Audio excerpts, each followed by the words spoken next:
Ah, Naaresto ang suspect at naiuwi Sometimes. sa LPG sa Luzon kanina madaling araw. You just implemented a warrant.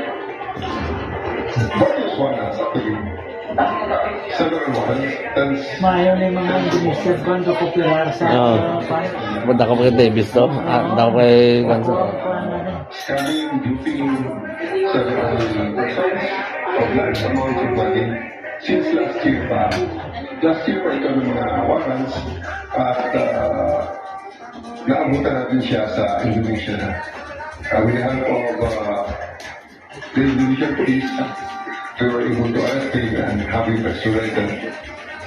Modus operandi umano ng grupo ni Pagtondiana na manghikayat ng mga nais mag-invest at mag-junket sa casino na mayroong malaking tubo ng pera.